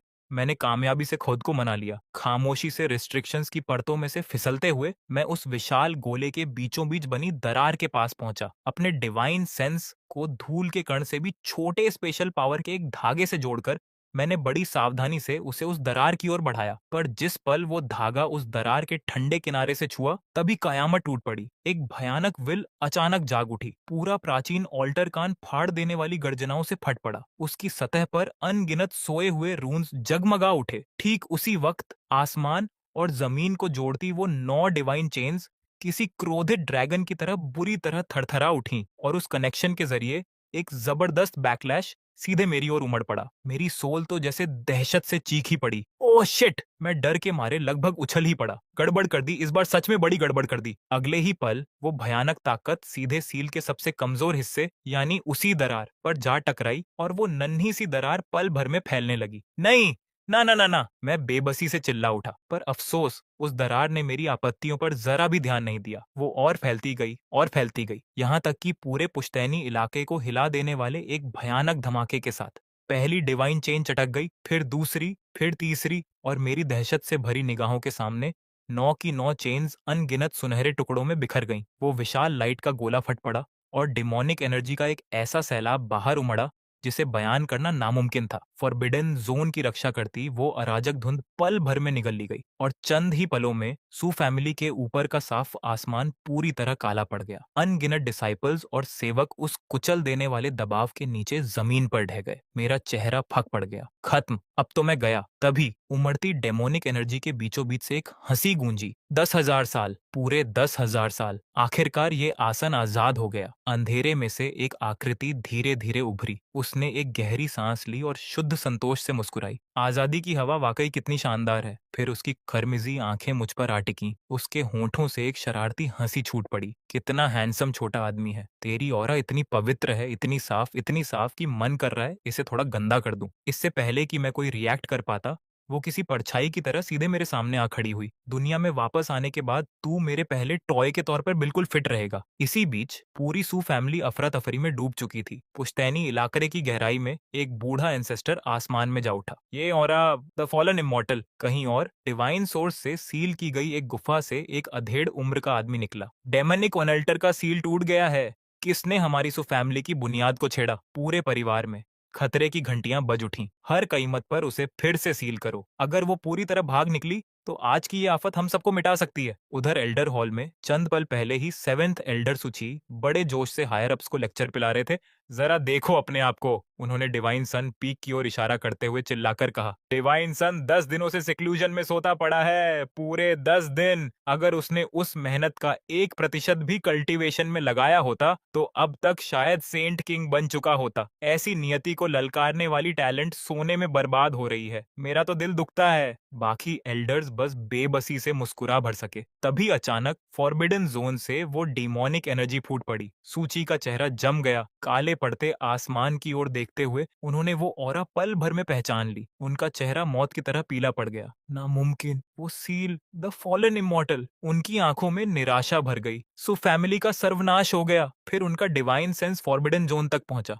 उन्होंने उस पियरलेस डीमिकन औरत को देखा। उन्होंने मुझे उसके पास खड़ा देखा और एक बिल्कुल बेतुका ख्याल बिजली की तरह उन पर कौंधा। रुको, कहीं ऐसा तो नहीं कि डिवाइन सन ने ही सील तोड़ा है? उधर फॉरबिडन जोन में मैं सीधे उस डीमनेस की करमिजी आंखों में देख रहा था। 10,000 साल तक सील रही और बस इतना ही है तेरे पास? मैंने एक ठंडी सांस भरी। आखिरकार आजाद हुई। और सबसे पहली चीज जो तुझे चाहिए वो है एक टॉय। वो औरत पलकें झपकाने लगी। उसके खूबसूरत चेहरे पर सच्ची उलझन उभर आई। जाहिर था उसने उम्मीद की थी कि मैं दहशत से ढह जाऊंगा और रहम की भीख मांगूंगा। इसके बजाय मैं उसकी लाइफ चॉइसेस की आलोचना कर रहा था। वो एक लंबे पल तक मुझे घूरती रही। इंटरेस्टिंग, छोटे आदमी, तेरी हिम्मत तो मेरी उम्मीद से बढ़कर है। उसकी आंखें सिकुड़ी। अपना नाम बता और ये भी बता कि तू मुझसे इस लहजे में बात करने की हिम्मत कैसे कर रहा है। मैंने बिना पलक झपकाए उसकी नजरों से नजरें मिलाई, फिर नाटकीय अंदाज में एक ठंडी सांस भरी। नाम तो बस एक लेबल होते हैं। मैं रुका। रही बात इसकी कि मुझे डर क्यों नहीं लग रहा, मैंने सीधे उसकी आंखों में देखा। क्योंकि मैं यहाँ इत्तेफाकर से नहीं आया, मैं यहाँ खास तौर पर तुझे बचाने आया हूँ। उस एक वाक्य का असर उन सब बातों से भी बढ़कर था जो मैंने अब तक मिलाकर कही थी। वो डीमनेस पूरी तरह जम गई। उसका दिमाग, जो 10,000 साल की कैद के बाद शायद जंग खा चुका था, जो उसने अभी सुना उसे प्रोसेस ही नहीं कर पा रहा था। वो एक फॉलन इमॉर्टल थी, एक फॉरबिडन अस्तित्व जिसने कभी पूरे महाद्वीप को थर्रा दिया था। उस जमाने में सो फैमिली ने उसे सील करने के लिए एक अकल्पनीय कीमत चुकाई थी और अब एक मामूली सा सू फैमिली का जूनियर दावा कर रहा था कि उसने उसे बचाया है। वो हंस पड़ी। छोटे आदमी, तू मजाक कर रहा है? उसकी मुस्कान अविश्वास से भरी थी। तुझे पता भी है मैं कौन हूँ? तुझे पता है सू फैमिली कितनी बेताबी से मुझे वापस उस ऑल्टर में ठूंसना चाहती है? तू खुद एक सू फैमिली का डिसाइपल है। आखिर तू मुझे बचाएगा कैसे? मैंने बस उस चूर चूर हो चुके ऑल्टर की ओर इशारा किया, फिर उन टूटी हुई डिवाइन चेन्स की ओर। मुझे किसी चीज की जरूरत नहीं। मेरी आवाज शांत बनी रही, क्योंकि सील मैंने ही तोड़ा है। उसकी हंसी पल भर में थम गई। तूने क्या कहा? पहली बार उसकी आंखों में सच्ची गंभीरता उतर आई। वो किसी से भी बेहतर जानती थी कि वो सील कितना भयानक था। 10,000 साल तक उसने उसे तोड़ने में खुद को खपा दिया था और बस एक नन्ही सी दरार बना पाई थी। फिर भी अभी चंद पल पहले एक बेहद गहन स्पेशल फोर्स ने ठीक उसी कमजोरी को छुआ और एक ऐसी चेन रिएक्शन चला दी जिसने पूरी फॉर्मेशन ही नष्ट कर दी। धीरे धीरे उसकी नजर वापस मुझ पर लौटी। उसमें से मजाक गायब हो चुका था। उसकी जगह ले ली थी परख ने, उलझन ने और क्यूरियोसिटी ने। क्या ये नौजवान सच बोल रहा था? क्या इसने सच में इस फॉरबिडन जोन में घुसकर वो सील तोड़ डाला जिसे क्वाजी एम्परर्स तक नहीं तोड़ सकते थे? मैंने फौरन उसकी आंखों में वो हिचकिचाहट भांप ली। बढ़िया, यही तो मेरा मौका था। अब वक्त था एक आखिरी धक्का देने का। थोड़ा और करीब बढ़ते हुए मैंने सीधे उसकी ओर देखा। उसने दिलचस्पी से अपनी खूबसूरत आंखें सिकोड़ लीं। तो फिर बता, उसने धीरे से पूछा, इतना सब खतरा क्यों मोल लिया? मुझे आजाद क्यों किया? मैंने बिना हिचके जवाब दिया, क्योंकि किसी को भी अनंत काल तक किसी पिंजरे में कैद रहने की सजा नहीं मिलनी चाहिए। मैंने आसमान की ओर इशारा किया। तेरा मंच ये ऑल्टर नहीं है, ये कैद खाना नहीं है। तेरी जगह तो आसमानों के बीच है, तमाम दुनियाओं के आर पार। एक ऐसी जगह जहां इमॉर्टल्स तेरे सामने सिर झुकाएं। मैं मुस्कुराया। भले ही मुझे तेरा नाम तक नहीं पता। उसका शरीर हल्के से कांप उठा। उसके चेहरे का रंग उड़ गया। मेरा नाम? वो फुसफुसाई। पर जब उसने अपनी यादों में झांका तो उसे वहां बस खालीपन ही मिला। उसकी आंखों में वो उलझन और दर्द देखकर मैं समझ गया कि मुझे मेरा रास्ता मिल गया है। अगर तू इसे भूल चुकी है, मैंने धीरे से कहा, तो भूल ही जा। मैंने एक गहरी सांस ली। आज से मैं तुझे एक नया नाम दूंगा। मेरी नजर उसकी नजरों में जड़ गई। ये निंघान। जिस पल वो दो शब्द मेरे मुंह से निकले उसका पूरा शरीर बुरी तरह हिल उठा। टूटी बिखरी यादें किसी सुनामी की तरह उसके जहन में उमड़ पड़ी। उसने एक भूले हुए अतीत के टुकड़े देखे, एक मुस्कुराता हुआ आदमी, कोमल आंखें, एक आखिरी विदाई। निंघन, जीती रहना। उसकी सोल में एक तड़पा देने वाला दर्द फट पड़ा। डेमनिक एनर्जी हर दिशा में बेतहाशा फूट पड़ी। जब उसने दोबारा मुझे देखा तो सब कुछ बदल चुका था। ना अब कोई मजाक बचा था, ना कोई क्यूरियोसिटी, बस उलझन और उथल पुथल। ये आदमी आखिर कौन है? इसे वो नाम कैसे पता? उसकी ये प्रतिक्रिया देखकर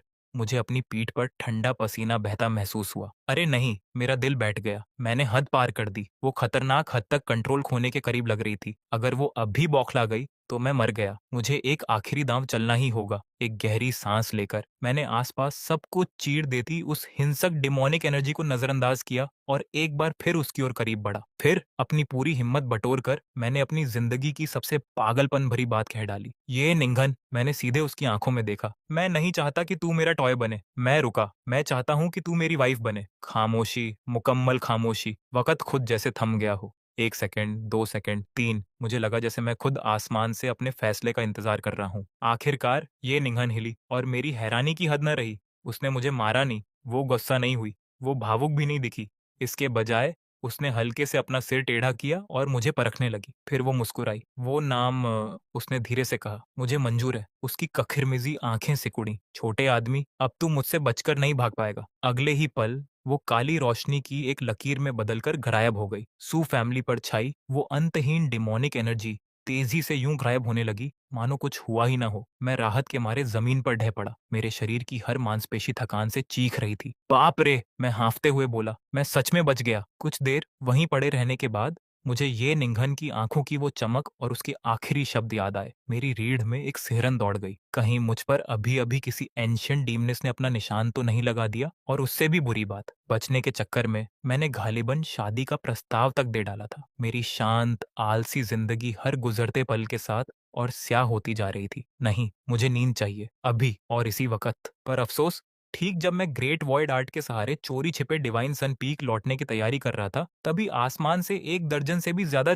डिवाइन सेंसेस उतर आए और उनकी अगुवाई कर रहे थे कोई और नहीं बल्कि खुद सेवेंथ एल्डर सूखी। वो पहुंचते ही उन्होंने वो चूर चूर ऑल्टर, बर्बाद हो चुका फॉरबिडन जोन और डिमोनिक एनर्जी के अवशेष देख लिए। हर एल्डर का चेहरा काला पड़ गया। वो तो पहले ही खुद को सू फैमिली के सर्वनाश की खबर के लिए तैयार करने लगे थे। फिर उनके डिवाइन सेंसेस उस तबाही के मैदान के बीचों बीच खड़े इकलौते जिंदा इंसान पर आ टिके, मुझ पर। सेवेंथ एल्डर सूची की आंखें इतनी फैल गईं कि लगा अभी बाहर आ गिरेंगी। उन्होंने मेरी ओर उंगली उठाई, फिर उन खंडहरों की ओर, फिर वापस मेरी ओर, पर मुंह से एक शब्द तक नहीं निकला। 1 दर्जन से ज्यादा भयानक निगाहें एक साथ मेरे शरीर पर आ टिकी। मेरा दिल एक धड़कन चूक गया। वाह क्या बात है! मेरा दिमाग फौरन इमरजेंसी मोड में चला गया। पूरी अपर मैनेजमेंट सीधे क्राइम सीन पर आ धमकी है। कल्प्रिट एन यहीं खड़ा है और चारों ओर सबूत ही सबूत। मैंने घबराकर थूक निकला। तो अब प्लान क्या है? घुटनों के बल गिरकर रो रोकर माफी मांगू, या फिर दांव और ऊंचा लगाकर किसी तरह इन सब बूढ़े मॉन्स्टर्स को भी बहका दूं? दोनों में से एक भी ऑप्शन जरा भी सेफ नहीं लग रहा था। मेरा दिमाग पूरी रफ्तार से घूम रहा था। अगर इन बूढ़ों ने मेरी कहानी पर यकीन नहीं किया तो? अगर इन्होंने सारी पूछताछ छोड़कर सीधे मुझे उल्टा लटकाकर कॉफिन के ढक्कन से मेरी पिटाई शुरू कर दी तो? एक भावी सुपर विलेन के लिए मरने का ये तो सचमुच बेहद जिल्लत भरा तरीका होगा। तभी सेवेंथ एल्डर सुची लड़खड़ाते हुए उड़कर आए और मेरे बगल में उतरे। उनका चेहरा फक था और वो चारों ओर उस चूर चूर हो चुके फॉरबिडन जोन को घूर रहे थे। चेनेर, तू यहाँ क्या कर रहा है? और वो डीमनेस, उनकी आवाज बीच में ही खो गई। मैंने अपना गला खंखारा और लापरवाही से हाथ हिलाया। अरे सेवेंथ एल्डर और आप सारे एंसेस्टर्स भी, आप सब जाग गए? अच्छा है, कुछ नहीं हुआ। अब सब घर जा सकते हैं। बस एक सीनियर थी जो एक बहुत लंबी झपकी से जागी थी। थोड़ी सुबह सुबह वाली चिड़चिड़ाहट थी, बस इतना ही। मैंने प्यार से उनसे बात कर ली और वो वापस सो गई हैं। Crisis solved. अब प्लीज तितर बितर हो जाइए। आप सीनियर के आराम में खलल डाल रहे हैं। सूची की आंखें उनकी कोटरों से लगभग बाहर ही आ गिरी। वापस वापस सो गई? उन्होंने मशीनी अंदाज में दोहराया। चैनर, तुझे जरा भी पता है वो कौन थी? मैंने बेसब्री से उन्हें बीच में ही टोका। अरे वो बस कोई बेचारी ही तो थी जिसे हमारे किसी एंसेस्टर ने 10,000 साल पहले बाहर से उठा लिया था ना। 10,000 साल तक बंद रही तो थोड़ी नाराजगी तो होगी ही। इसमें इतनी बड़ी बात क्या है? आप सब ऐसे क्यों बिहेव कर रहे हैं मानो सू फैमिली का सर्वनाश होने वाला हो? जिस पल ये शब्द मेरे मुंह से निकले, सू फैमिली के एंसेस्टर्स के चेहरे नाटकीय ढंग से बदल गए। हैरानी, अविश्वास, श्रद्धा। डिवाइन सन को तो द फॉलन इमॉर्टल की असली उत्पत्ति तक पता थी। वो जानकारी तो परिवार के सबसे बड़े राजों में से एक थी और उसे न सिर्फ ये पता था, बल्कि वो उसे एक बेचारी इंसान कहकर बुला रहा था। उनकी नजरों में वो एक प्रलय ढाने वाला मॉन्स्टर थी जो पूरे पूरे युग मिटा सकती थी। पर मेरी नजरों में वो बस हमदर्दी के काबिल एक इंसान थी। थर्ड एंसेस्टर सुवंगू को अचानक अपने पूरे बदन में एक सिहरन दौड़ती महसूस हुई। उनकी धुंधली बूढ़ी आंखें चकाचौंध कर देने वाली रोशनी से फूट पड़ी। उनका डिवाइन सेंस बार बार मुझ पर फिरता रहा, एक एक डिटेल को परखते हुए। सेंट रेल्म फर्स्ट हेवन, वो बुदबुदाए। नामुमकिन। आखिर एक मामूली सा सेंट रेल्म कल्टीवेटर उस डिमोनिक एनर्जी के सीधे संपर्क में आकर बिना एक खरोंच के कैसे बच सकता है? वो द फॉलन इमॉर्टल के सामने खड़ा होकर इतने आराम से उसे जाने के लिए कैसे मना सकता है? वो पूरी तरह अछूता कैसे रह सकता है? उसके कपड़ों पर एक शिकन तक न पड़े? सुवांगू के मन में एक भयानक ख्याल आकार लेने लगा। अगर मैंने जो कल्टीवेशन लेवल दिखाया वो नकली हो तो, अगर ये सब बस एक इल्यूजन हो तो। उनकी सांसें भारी होने लगीं और अचानक पिछले 18 सालों में मेरी की हुई हर अजीब हरकत उनके जहन में एक दूसरे से जुड़ने लगी। अगर मुझे कमजोर पड़ते सील का पहले से ही पता था तो, अगर इसीलिए मैंने अरसे बाद पहली बार डिवाइन सन पीक छोड़ा था तो, अगर मैं खास तौर पर इसी फॉरबिडन जोन में घुसा था ताकि आफत फूटने से पहले ही उससे निपट लूं तो, अगर मैंने अकेले द फॉलन इमॉर्टल का सामना किया और ऐसे तरीकों से एक ऐसी तबाही टाल दी जो पूरी सू फैमिली को मिटा सकती थी, जिन्हें इनमें से कोई समझ भी नहीं सकता, तो जितना वो सोचते गए उतना ही उन्हें यकीन होता गया। मेरा वो शांत रवैया घमंड नहीं था, ना ही नादानी। वो तो एक ऊंचा नजरिया था। मेरी नजरों में एक फॉलन इमॉर्टल से निपटना जाहिर तौर पर किसी टूटी हुई बार ठीक करने से ज्यादा झंझट का काम नहीं था। सू वांगू को अपनी सोल कांपती महसूस हुई। हमारी सू फैमिली ने आखिर किस तरह के मॉन्स्टर को जन्म दे दिया है? उनके इर्द गिर्द बाकी एंसेस्टर्स डिवाइन सेंस के जरिए आपस में संदेश भेजने लगे। थर्ड ब्रदर, क्या ये सच में मुमकिन है? एक ने कांपते हुए पूछा। दूसरे ने फौरन जवाब दिया, इसमें कोई गलती नहीं। हम सब उस डीमोनेस की दहशत जानते हैं। उसकी मौजूदगी में तो ग्रेट सेंट्स तक के डाव हार्ट्स चूर चूर हो जाएं।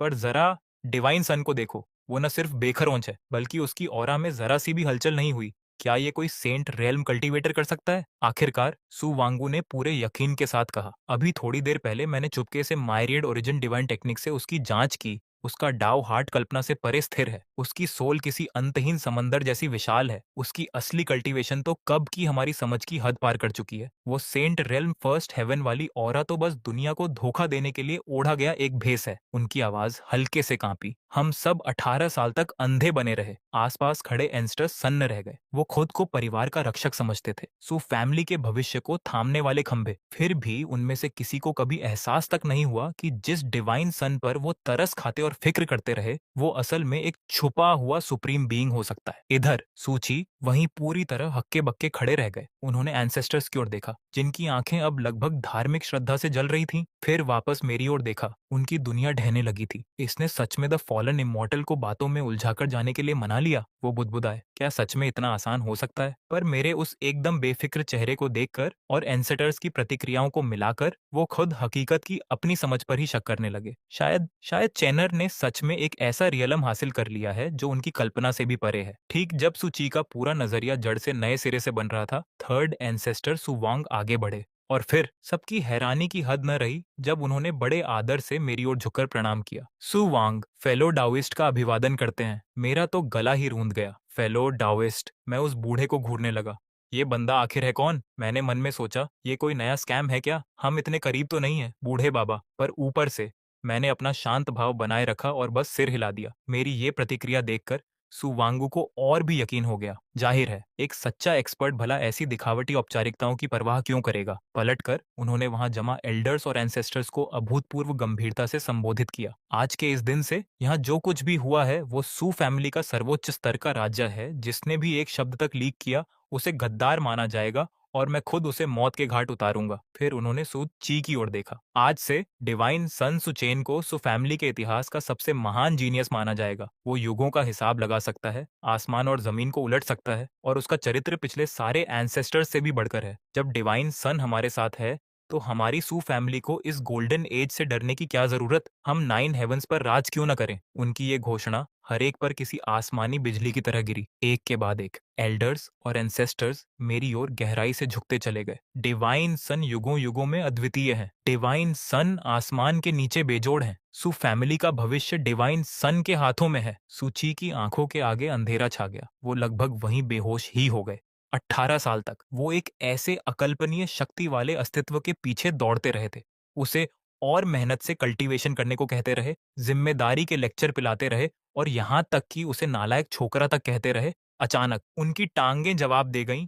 इससे पहले कि कोई रिएक्ट कर पाता, वो लपक कर आगे बढ़े और मेरे घुटनों के बल गिर पड़े। फिर उन्होंने मेरी टांग जकड़ ली। उनके चेहरे पर आंसुओं की धार बह निकली। चैनर, मेरे प्यारे चैनर, वो रो पड़े। ये बूढ़ा अंधा था, पूरे 18 साल अंधा रहा। मैं तेरी उस कड़ी मेहनत को समझ ही नहीं पाया। वो नाटकीय अंदाज में सुबकने लगे। तू फिक्र मत कर, आज के इस दिन से जो भी तेरी नींद में खलल डालेगा उसे मुझसे खुद निपटना होगा। और रही बात उस याओची होली मैडन की, वो तेरे काबिल है ही नहीं। मैं अभी जाकर वो एंगेजमेंट रद्द करवाता हूँ। तेरी उपलब्धियां तो एंसेस्ट्रल हॉल में डिवाइन गोल्ड की बनी एक मूर्ति की हकदार हैं, ताकि आने वाली हर पीढ़ी हमेशा तेरी महानता को निहार सके। मेरे रोंगटे झंझना उठे। ये हो क्या रहा है? मैं अपनी टांग से चिपके उस रोते हुए एल्डर को घूरता रहा। कहीं इस बूढ़े को कल्टीवेशन डेविएशन तो नहीं हो गया? और उससे भी बड़ी बात, उनके आंसू और नाक खतरनाक हद तक मेरी पैंट के करीब पहुंच रहे थे। और वो थे कस्टम मेड स्पिरिचुअल सिल्क के रोब्स। वो महंगे थे, बहुत महंगे। ठीक है, मैंने उन्हें खुद से छुड़ाने की कोशिश करते हुए कहा। सेवेंथ एल्डर, प्लीज शांत हो जाइए, थोड़ी तो डिग्निटी रखिए। फिर मैं बाकियों की ओर मुड़ा। एंसेस्टर्स, सेवेंथ एल्डर, आप सबको रिलैक्स होने की जरूरत है। सच में कोई बड़ी बात नहीं थी। मैंने बस देखा कि सील थोड़ा ढीला लग रहा है और सोचा कि अंदर की सीनियर शायद आराम से सो नहीं पा रही होंगी। मैं तो बस पड़ोस की शांति बनाए रखने में मदद करना चाहता था। फिर वो जाग गईं और जिद करने लगीं कि जरा टहलना है। हमने आराम से बात कर ली और अब गलतफहमी दूर हो चुकी है। एंसेस्टर्स की तो जैसे सांसें ही रुक गईं। जरा इसे सुनो। वो भयानक डीमन ऑल्टर जिसने पीढ़ियों के एंसेस्टर्स को परेशान किए रखा, उसे किसी टूटी हुई पिछवाड़े की बाढ़ की तरह बयान किया जा रहा था। मेरी सफाई में द फॉलन इमॉर्टल कोई प्रलय ढाने वाली आफत नहीं, बल्कि बस नींद पूरी न होने से चिड़चिड़ाई एक पड़ोसन भर थी। थर्ड एंसेस्टर सुवंगू की श्रद्धा और भी गहरी हो गई। मेरे उस थके हुए चेहरे को देखकर वो और भी भावुक हो उठे। डिवाइन सन, उन्होंने दिल से कहा, आपने वो छुपा हुआ खतरा टाल दिया जिसने 10,000 साल तक हमारे परिवार को सताया। ऐसा एहसान तो कभी चुकाया ही नहीं जा सकता। आज के इस दिन से सू फैमिली के सारे फैसले आपकी मर्जी के मुताबिक ही होंगे। हम बूढ़े कभी कोई आपत्ति नहीं करेंगे। बाकी एंसेस्टर्स ने फौरन सिर हिलाया। अगर डिवाइन सन हुक्म दें तो हम बिना झिझके जान दे देंगे। डिवाइन सन के शब्द ही कानून है। डिवाइन सन की बुद्धि तो खुद आसमान से भी बढ़कर है। उस अंतहीन तातहनास अंतहीन तारीफ को सुनकर सच कहूं तो मुझे बड़ा शानदार महसूस हो रहा था। मेरा दिल तो जैसे हवा में तैर रहा था। पर मुझे अब भी अपना वो रहस्यमयी एक्सपर्ट वाला पर्सोना बनाए रखना था। तो मैंने बस एक थके हुए भाव के साथ हाथ हिला दिया। ठीक है, मैं समझ गया। इस वक्त मैं बस यही चाहता था कि ये बेहद अजीब और पल-पल और हास्यास्पद होता जा रहा जश्न किसी तरह खत्म हो जाए, ताकि मैं डिवाइन सन पीक लौट सकूं, वापस अपने बेड में घुस सकूं और अपनी जिंदगी की सबसे सुकून भरी झपकी का मजा ले सकूं।